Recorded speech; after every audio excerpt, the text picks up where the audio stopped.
ಎಲ್ರಿಗೂ ನಮಸ್ಕಾರ. ನೀವು ನೋಡ್ತಾ ಇದ್ದೀರಾ ಟಿವಿ ವಿಕ್ರಮ. ನಾನು ಮುಮ್ತಾಜ್ ಅಬ್ದುಲ್ ನೆಲಡ್ಕ. ವೀಕ್ಷಕರೇ, FCRA ವಿಚಾರದಲ್ಲಿ ಮೋದಿ ಸರ್ಕಾರ ಈಗ ಒಂದು ಮಹತ್ವದ ಹೆಜ್ಜೆಯನ್ನು ಇಟ್ಟಿರುವಂಥದ್ದು. ಸಂಸತ್ತಲ್ಲಿ FCRA ಬಿಲ್ ತಿದ್ದುಪಡಿ ಮಂಡನೆಗೆ ಸಿದ್ಧತೆಗಳು ನಡೀತಾ ಇದೆ. ಆದರೆ ಬಿಲ್ ಮಂಡನೆ ಆಗೋ ಮೊದಲೇ ವಿಪಕ್ಷಗಳ ಎದೆ ಬಡಿತ ಜೋರಾಗಬಿಟ್ಟಿದೆ. ಬಿಲ್ ಪಾಸ್ ಆಗೋದಕ್ಕೆ ನಾವು ಬಿಡಲ್ಲ, ಸಂಸತ್ತಲ್ಲಿ ಹೋರಾಟವನ್ನೇ ಮಾಡಿಬಿಡ್ತೀವಿ ಅಂತ ಕಾಂಗ್ರೆಸ್ ಹೇಳಿದ ಹಾಗೆ ವಿಪಕ್ಷಗಳು ಮೋದಿ ಸರ್ಕಾರಕ್ಕೆ ಈಗ ಸವಾಲನ್ನು ಹಾಕ್ತಾ ಇದ್ದಾವೆ.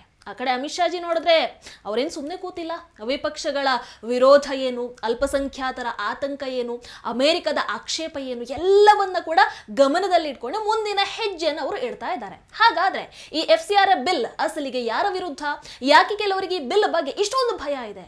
ಅಮಿತ್ ಶಾಜಿ ಅಲ್ಪಸಂಖ್ಯಾತ ಪ್ರತಿನಿಧಿಗಳ ಜೊತೆಗೆ ಯಾಕೆ ಸಭೆಯನ್ನು ನಡೆಸ್ತಾ ಇದ್ದಾರೆ? ಇವೆಲ್ಲದಕ್ಕೂ ಕೂಡ ಇವತ್ತಿನ ಸ್ಪಾಟ್ಲೈಟ್ ಕಾರ್ಯಕ್ರಮದಲ್ಲಿ ಉತ್ತರವನ್ನು ನೋಡ್ತಾ ಹೋಗೋಣ. ನೀವಿನ್ನೂ ಟಿವಿ ವಿಕ್ರಮವನ್ನ ಸಬ್ಸ್ಕ್ರೈಬ್ ಮಾಡದೇ ಇದ್ದಲ್ಲಿ ದಯವಿಟ್ಟು ಈ ಕೂಡಲೇ ಟಿವಿ ವಿಕ್ರಮವನ್ನ ಸಬ್ಸ್ಕ್ರೈಬ್ ಮಾಡಿ. ವೀಕ್ಷಕರೇ, ವಿಪಕ್ಷಗಳದು ಯಾವಾಗಲೂ ಒಂದೇ ಪ್ರಶ್ನೆ, ಈಗ ಒಂದೇ ಬೊಬ್ಬೆ. ಅಮಿತ್ ಶಾಜಿ ಸಂಸತ್ತಿಗೆ ಯಾಕೆ ಬರ್ತಾ ಇಲ್ಲ? ಅಮಿತ್ ಶಾಜಿ ಹೆದರು ಬಿಟ್ಟಿದ್ದಾರೆ. ಯಾರಿಗೆ?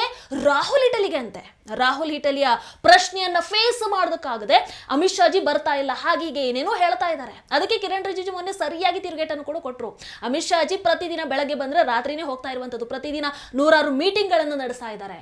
ಅವ್ರು ಇಲ್ಲಿ ಬಂದು ಮಾತಾಡಿದ್ರೆ ಅದನ್ನ ಫೇಸ್ ಮಾಡುವಂತ ಧೈರ್ಯ ನಿಮಗಿದೆಯಾ ಅಂತ ಸರಿಯಾಗಿ ಕೊಟ್ರು. ನೀವು ಒಂದು ಬಾರಿ ಕೇಳಿಸ್ಕೊಂಡು ಬನ್ನಿ. ये लोग हंगामा करके गायब हो जाते हैं. होम मिनिस्टर अमित शाह जी सुबह सुबह पार्लियामेंट में आते हैं और देर रात को ही वापस आते हैं. दिन भर वो पार्लियामेंट में ही रहते हैं. ये नारा लगाने का जो तरीका है वो गलत है. और मैं दूसरी बात बताना चाहता हूँ, होम मिनिस्टर अमित शाह वो इंसान है जिसका नाम सुन करके सारे आतंकवादी उग्रवादी कांप उठते हैं. जिस दिन यहाँ चर्चा शुरू होगी, गृह मंत्री अमित शाह का जब यहाँ जवाब होगा, आप लोग सुन नहीं पाएगा. आप लोग क्या होम मिनिस्टर का नाम लेते हो? नियम के तहत जिसका बिजनेस होता है उसी संबंधित मंत्री को सदन में आना होता है. आप यहाँ डिमांड डायरेक्शन नहीं कर सकते कौन से मंत्री आना है और किसको जवाब देना है. वो सरकार तय करता है और चेयर तय करता है. इसलिए आप लोग हाउस को डिस्टर्ब करने का, देश को गुमराह करने का ये नाटक बंद करना चाहिए. ಕಿರಣ್ ರಿಜಿಜು ಅವರು ಹೇಳಿದ ಹಾಗೆ ಅಮಿತ್ ಶಾಜಿ ಫುಲ್ ಬ್ಯುಸಿ ಆಗಿಬಿಟ್ಟಿದ್ದಾರೆ. FCRA ಬಿಲ್ ತಿದ್ದುಪಡಿ ವಿಚಾರವಾಗಿ ಅಲ್ಪಸಂಖ್ಯಾತ ಪ್ರತಿನಿಧಿಗಳ ಜೊತೆಗೆ ಸಭೆ ಮೇಲೆ ಸಭೆಯನ್ನು ನಡೆಸ್ತಾ ಇದ್ದಾರೆ.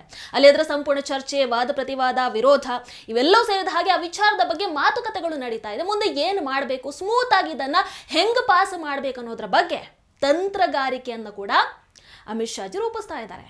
ಹಾಗಾಗಿ ಒಂದು ಕಡೆ ವಿಪಕ್ಷ ಈ ವಿಚಾರವಾಗಿ ಬೊಬ್ಬೆಯನ್ನು ಹಾಕ್ತಾನೆ ಇದೆ, ಮತ್ತೊಂದು ಕಡೆ ಅಮೆರಿಕ FCRA ಬಿಲ್ ತಿದ್ದುಪಡಿಗೆ ಹೆದರಿ ಕೋಪಗೊಳ್ತಾ ಇದೆ, ಅದನ್ನ ಭಾರತ ಅಮೆರಿಕ ಸಂಬಂಧಗಳಿಗೆ ಜೋಡಿಸ್ತಾ ಇದೆ.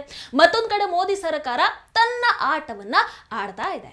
ವೀಕ್ಷಕರ, ನಾನು ಹಿಂದಿನ ಕಾರ್ಯಕ್ರಮದಲ್ಲೂ ಹೇಳಿದ್ದೆ, ಈ ರೇಲಿಯಂ ಮೋರ್ ಆತ ಟ್ವೀಟ್ ಮಾಡಿ ಹೇಳ್ತಾನೆ, ಭಾರತ ಸರ್ಕಾರ ತರೋದಕ್ಕೆ ಹೊರಟಿರುವಂತಹ ಈ FCRA ಬಿಲ್ ತಿದ್ದುಪಡಿ ಕ್ರಿಶ್ಚಿಯನ್ನರ ವಿರುದ್ಧ ಇದೆ. ಇದು ಕ್ರಿಶ್ಚಿಯನ್ನರ ಮೇಲಿನ ನೇರ ದಾಳಿ. ಇಷ್ಟು ವರ್ಷಗಳಿಂದ ಕ್ರಿಶ್ಚಿಯನ್ನರು ಭಾರತದಲ್ಲಿದ್ದಾರೆ, ಈಗ ಹೀಗೆ ಮಾಡ್ತಾ ಇರುವಂತಹ ತಪ್ಪು ಇದು ಭಾರತ ಅಮೆರಿಕ ಸಂಬಂಧದ ಮೇಲೆ ನೇರ ಪರಿಣಾಮವನ್ನ ಬೀರಬಹುದು ಅಂತ ಬೆದರಿಕೆಯನ್ನು ಕೂಡ ಹಾಕ್ತಾನೆ. ಅಂದ್ರೆ FCRA ಅಕ್ರಮಗಳಿಗೆ ಕಡಿವಾಣವನ್ನ ಹಾಕ್ತಾ ಇರೋದ್ರಿಂದ ಬಹಳಷ್ಟು ಮಂದಿಗೆ ಈಗ ಭಯ ಶುರು ಆಗಬಿಟ್ಟಿದೆ. ಅದಕ್ಕೆ FCRAಗೆ ಬೇರೆ ಬೇರೆ ಬಣ್ಣವನ್ನ ಹಚ್ಚಿ ಬೆದರಿಸುವಂತ ಕೆಲಸ ಆಗ್ತಾ ಇದೆ. ಬಟ್ ಫಾರಿನ್ ಫಂಡ್ ಯಾವುದಕ್ಕೆ ಹೋಗ್ತಾ ಇದೆ, ಅದನ್ನ ಯಾವುದಕ್ಕೆ ಬಳಕೆ ಮಾಡಲಾಗ್ತಾ ಇದೆ, ಅಟ್ಲೀಸ್ಟ್ ಅದನ್ನ ಸರ್ಕಾರ ಮಾನಿಟರ್ ಮಾಡಬೇಕಲ್ವಾ? ಅದಕ್ಕೆ FCRA ನಮಗೆ ಮುಖ್ಯ ಆಗುತ್ತೆ. ಆಮೇಲೆ ಅಮಿತ್ ಶಾಜಿ ಅವರಿಗೆ ಬಿಲ್ ಪಾಸ್ ಮಾಡೋದು ಆಕ್ಚುಲಿ ಏನು ದೊಡ್ಡ ಕಷ್ಟನೇ ಅಲ್ಲ. ಯಾಕಂತಂದ್ರೆ ನಿಮಗೆ ಈ ಮಹಿಳಾ ಮೀಸಲಾತಿ ಬಿಲ್ ಪಾಸ್ ಆಗೋದಕ್ಕೆ 2/3 ಮೆಜಾರಿಟಿ ಬೇಕೇ ಬೇಕು. ಬಟ್ FCRA ಬಿಲ್ ಪಾಸ್ ಮಾಡೋದಕ್ಕೆ ಸಿಂಪಲ್ ಮೆಜಾರಿಟಿ ಇದ್ರೆ ಸಾಕು. 50% ಜಾಸ್ತಿ ಮಂದಿ ಭಾಗಿಯಾಗಿ ವೋಟ್ ಮಾಡಿದ್ರೆ ಮುಗೀತು. ಮೋದಿ ಸರ್ಕಾರ ಬೇಕಾದ್ರೆ ಅದನ್ನ ಈ ಬೇರೆ ವಿಧೇಯಕಗಳನ್ನ ಈ ಗದ್ದಲದ ಮಧ್ಯೆನೇ ಪಾಸ್ ಮಾಡಿಸೋ ಹಾಗೆ ಇದನ್ನ ಟೇಬಲ್ ಮಾಡಿ ಧ್ವನಿಮತದ ಮೂಲಕ ಅಫ್ಕೋರ್ಸ್ ಪಾಸ್ ಮಾಡಿಸಬಹುದು. ಆದ್ರೂ ಮೋದಿ ಸರ್ಕಾರ ಅದನ್ನ ಮಾಡ್ತಾ ಇಲ್ಲ. ಮೋದಿ ಸರ್ಕಾರ ಇಲ್ಲಿ ಏನ್ ಬಯಸ್ತಾ ಇದೆ ಅಂತಂದ್ರೆ FCRA ಬಗ್ಗೆ ಸರಿಯಾಗಿ ಚರ್ಚೆ ನಡಿಬೇಕು. So anti paper leak bill ವಿಚಾರವಾಗಿ ಮೊನ್ನೆ ಚರ್ಚೆ ಆಯ್ತಲ್ವಾ, ಅದೇ ರೀತಿ ಇಲ್ಲೂ ಒಂದಷ್ಟು ಚರ್ಚೆಗಳಾಗಬೇಕು. ಚರ್ಚೆ ನಡೆದಾಗ ದೇಶದ ಜನರಿಗೆ ಬಹಳಷ್ಟು ವಿಚಾರಗಳು ಇದ್ರ ಬಗ್ಗೆ ಗೊತ್ತಾಗ್ತಾ ಹೋಗುತ್ತೆ. ಆಮೇಲೆ ಜನರಿಗೂ ಆಗಬಾರ್ದಲ್ವಾ ಬಲವಂತವಾಗಿ ಅರ್ಜೆಂಟ್ ಆಗಿ ಮೋದಿ ಸರ್ಕಾರ ಈ ಬಿಲ್ ಅನ್ನ ಪಾಸ್ ಮಾಡಿದ್ರು. ಯಾಕಂದ್ರೆ ಬೇರೆ ಬಿಲ್ಗಳದ್ದು ಅದು ಬೇರೆ ಲೆಕ್ಕ, ಆದ್ರೆ FCRA ಸಾಮಾನ್ಯವಾಗಿರುವಂತದ್ದಲ್ಲ, ಒಂದ್ ಸ್ವಲ್ಪ ಸೆನ್ಸಿಟಿವ್ ಇದೆ. ಆಮೇಲೆ ವೀಕ್ಷಕರೇ, ಅಮಿತ್ ಶಾ ಜಿ ಇಲ್ಲಿ FCRA ವಿಚಾರವಾಗಿ ಯಾಕೆ ಅಲ್ಪಸಂಖ್ಯಾತ ಪ್ರತಿನಿಧಿಗಳ ಜೊತೆಗೆ ಸಭೆಯನ್ನು ನಡೆಸ್ತಾ ಇದ್ದಾರೆ? ಈ ಸಭೆಗಳ ಮೂಲಕ ಅವರನ್ನ ಭೇಟಿ ಮಾಡಿ ಅವರ ಮಾತು ಕೇಳುವಂತ ಅವಶ್ಯಕತೆ ಅವರಿಗೆ ಏನಿದೆ? ಈ ಬಿಲ್ ಬಗ್ಗೆ ಅಲ್ಲಿ ಚರ್ಚೆ ಯಾಕೆ ಮಾಡಲಾಗ್ತಾ ಇದೆ? ಈ ಪ್ರಶ್ನೆಯನ್ನ ಬಹಳಷ್ಟು ಮಂದಿ ಕೇಳ್ತಾ ಇದ್ದಾರೆ. ಯಾಕೆ ಅಂತ ಹೇಳ್ತೀನಿ ನೋಡಿ. ಈಗ ಒಂದು ನೆರೇಟಿವ್ ಬಿಲ್ಡ್ ಮಾಡ್ತಾ ಇದ್ದಾರೆ. ಏನು? ಈ ಮೋದಿ ಸರ್ಕಾರ ಮುಸಲ್ಮಾನರು ಹಾಗೆ ಕ್ರಿಶ್ಚಿಯನ್ನರ ವಿರುದ್ಧ ಇದೆ, ಅದಕ್ಕೆ FCRA ಬಿಲ್ ತಿದ್ದುಪಡಿಗೆ ಹೊರಟು ನಿಂತಿದೆ, ಇದು ಅಲ್ಪಸಂಖ್ಯಾತರನ್ನ ಹೊರಹಾಕುವಂತಹ ಪ್ಲಾನ್. ಇಂಥದ್ದು ಈ ಹಿಂದೆ ಕೂಡ ಆಗಿತ್ತು, ನೆನಪಿದೆಯಾ ನಿಮಗೆ? CAA NRC ಸಮಯದಲ್ಲಿ. ಎಸ್. ಸೊ ಮೋದಿ ಸರ್ಕಾರಕ್ಕೆ CAA NRC ಸಂದರ್ಭದಲ್ಲಿ ದೇಶದಲ್ಲಿ ನಡೆದಂತಹ ಈ ರೀತಿಯ ಹಿಂಸಾಚಾರ FCRA ವಿಚಾರದಲ್ಲಿ ಕೂಡ ಅಲ್ಪಸಂಖ್ಯಾತ ಸಮುದಾಯದಿಂದ ಆಗಬಾರದು ಅನ್ನುವಂಥದ್ದು ಒಂದೇ ಒಂದು ಮುಖ್ಯ ಉದ್ದೇಶ ಇಲ್ಲಿ. ಯಾಕಂದ್ರೆ ಗೊತ್ತಲ್ವಾ, ಮೋದಿ ಸರ್ಕಾರ ಏನೋ ಒಂದು ಒಳ್ಳೆ ಕೆಲಸವನ್ನ ಮಾಡೋದಕ್ಕೆ ಹೊರಟಿದೆ ಅಂತ ಅಂದಾಗ ಸಾಕಷ್ಟು ಮಿಸ್ಇನ್ಫಾರ್ಮೇಶನ್ ಹರಡುವಂಥವರಿಗೆ ನಮ್ಮ ದೇಶದಲ್ಲಿ ಏನು ಕಮ್ಮಿ ಇಲ್ಲ, ಪ್ರತಿ ಸಂದರ್ಭದಲ್ಲಿ ನಡೆಯುತ್ತೆ. ವಿರೋಧ ಪಕ್ಷ ಅಂತೂ ಈಗಾಗಲೇ ಹೇಳೋದಕ್ಕೆ ಶುರು ಮಾಡಿದ್ದಾಗಿದೆ. ಈ FCRA ಬಿಲ್ ಮೂಲಕ ಮುಸಲ್ಮಾನರನ್ನ ಟಾರ್ಗೆಟ್ ಮಾಡ್ತಾ ಇದೆ ಮೋದಿ ಸರ್ಕಾರ, ಮದ್ರಸಾಗಳನ್ನು ಟಾರ್ಗೆಟ್ ಮಾಡಲಾಗ್ತಾ ಇದೆ, ಚರ್ಚ್ಗಳನ್ನ ಕೂಡ ಮೋದಿ ಸರ್ಕಾರ ಟಾರ್ಗೆಟ್ ಮಾಡ್ತಾ ಇದೆ. ಅದಕ್ಕೆ ಈ ಬಿಲ್ ಮಂಡನೆ ಆಗೋ ಮೊದಲೇ ಈ ವಿರೋಧ ಪಕ್ಷದ ನರೇಟಿವ್ ಜನರ ಮೇಲೆ ಪ್ರಭಾವವನ್ನು ಬೀರೋದಕ್ಕಿಂತ ಅವ್ರು ಇನ್ನೇನೋ ಮಾಡೋದಕ್ಕಿಂತ ನೇರವಾಗಿ ಸರ್ಕಾರದ ನಿಲುವು ಏನನ್ನುವಂಥದ್ದನ್ನ ಜನರಿಗೆ ತಲುಪಿಸುವಂಥದ್ದು ಉತ್ತಮ ಅಲ್ವಾ? ಈ ಕಾರಣಕ್ಕೋಸ್ಕರ ಸಭೆಗಳು ನಡೀತಾ ಇದೆ. ಅಲ್ಲಿ ಸಂಸತ್ತಲ್ಲಿ ಅದರ ಬಗ್ಗೆ ಡಿಸ್ಕಷನ್ ಆಗಬೇಕು. ಆಮೇಲೆ ತಲೆ ಇರೋರು ಒಂದು ಅರ್ಥ ಮಾಡ್ಕೊಳ್ಬೇಕು, FCRA ಬಿಲ್ ಮುಸಲ್ಮಾನರ ವಿರುದ್ಧವಾಗೂ ಇಲ್ಲ, ಆ ಕಡೆ ಈ ದೇಶದಲ್ಲಿರುವಂತಹ ಕ್ರಿಶ್ಚಿಯನ್ನರ ವಿರುದ್ಧವಾಗೂ ಇಲ್ಲ. ಈ ಬಿಲ್ ತಿದ್ದುಪಡಿ ವಿದೇಶದಿಂದ ಹಣ ಬರ್ತಾ ಇರೋದ್ರ ಬಗ್ಗೆ, ಆ ಹಣವನ್ನ ಅಕ್ರಮವಾಗಿ ಬಳಸ್ತಾ ಇರೋದ್ರ ಬಗ್ಗೆ. ಹಣ ವಿದೇಶದಿಂದ ಬರೋದೇ ಸಮಸ್ಯೆನ ಖಂಡಿತವಾಗ್ಲೂ ಅಲ್ಲ. ನೀವು ಶಾಲೆನ ನಡೆಸ್ತಾ ಇದ್ರೆ, ಆಸ್ಪತ್ರೆಯನ್ನ ನಡೆಸ್ತಾ ಇದ್ರೆ, ಮದ್ರಸಾಗಳನ್ನ ನಡೆಸ್ತಾ ಇದ್ರೆ, ಮುಸಲ್ಮಾನರಿಗಾಗಿ ಆಸ್ಪತ್ರೆಯನ್ನ ನಡೆಸ್ತಾ ಇದ್ರೆ, ಅಥವಾ ಯಾವುದೇ ರೀತಿಯ ಸಮಾಜ ಸೇವೆಯನ್ನ ಮಾಡ್ತಾ ಇದ್ರೆ ಅದಕ್ಕೆ ಯಾವುದೇ ಅಡೆತಡೆ ಇಲ್ಲ. ಬಟ್ ವಿದೇಶದಿಂದ ಹಣ ಬರುತ್ತೆ, ಅದನ್ನ ತಪ್ಪು ರೀತಿಯಲ್ಲಿ ಬಳಕೆ ಮಾಡ್ಕೊಳ್ತಾ ಇದ್ದಾರೆ, ಇನ್ನು ಬೇರೆ ಬೇರೆ ತಪ್ಪು ಮಾರ್ಗಗಳಲ್ಲೆಲ್ಲ ನಡೀತಾ ಇರತ್ತಲ್ವಾ, ಅದನ್ನ ತಡೆಯೋದಕ್ಕೆ ಈ ಬಿಲ್ ತಿದ್ದುಪಡಿ ಆಗ್ತಾ ಇರುವಂಥದ್ದು. ಮತ್ತೆ ಹೇಳ್ತೀನಿ, ಸಾಮಾನ್ಯ ಮುಸಲ್ಮಾನರಿಗೆ ಅಥವಾ ಸಾಮಾನ್ಯ ಕ್ರಿಶ್ಚಿಯನ್ನರಿಗೆ ಇದರಿಂದ ಯಾವುದೇ ರೀತಿಯಾದಂತಹ ಪರಿಣಾಮ ಬೀರಲ್ಲ. ಇದರಲ್ಲಿ ಯಾರನ್ನು ಕೂಡ ಟಾರ್ಗೆಟ್ ಮಾಡುವಂತ ಉದ್ದೇಶ ಕೂಡ ಇಲ್ಲ. ಇಲ್ಲಿ ಹೆದರಬೇಕಾದವರು ಯಾರು ಅಂತಂದ್ರೆ ಅಕ್ರಮವಾಗಿ ಹಣ ಪಡ್ಕೊಳ್ತಾ ಇರುವಂತವ್ರು, ಅದನ್ನ ಬಳಕೆ ಮಾಡ್ಕೊಳ್ತಾ ಇರುವಂತವ್ರು ಅಷ್ಟೇ. Very simple. ವೀಕ್ಷಕರು, ಇಲ್ಲಿ ವಿರೋಧ ಪಕ್ಷಗಳು ಯಾಕಿಷ್ಟು ಈ FCRA ಬಿಲ್ ವಿಚಾರವಾಗಿ ಒದ್ದಾಡ್ತಾ ಇದಾವೆ ಅಂತಂದ್ರೆ, ಒಂದವರ ಕೆಲವು ವಿಚಾರಗಳಿಗೆ ಪೆಟ್ಟು ಬೀಳುತ್ತೆ, ಮತ್ತೊಂದು ಅವರ ಕೋರ್ ವೋಟ್ ಬ್ಯಾಂಕ್ ಮುಸಲ್ಮಾನರು, ಇನ್ನು ಕ್ರಿಶ್ಚಿಯನ್ನರು ಕೂಡ ನಮ್ಮ ಕೋರ್ ವೋಟ್ ಬ್ಯಾಂಕ್ ಅನ್ನುವಂತಹ ಭಾವನೆ ಅಫ್ಕೋರ್ಸ್ ಕಾಂಗ್ರೆಸ್ಗೆ ಇದೆ.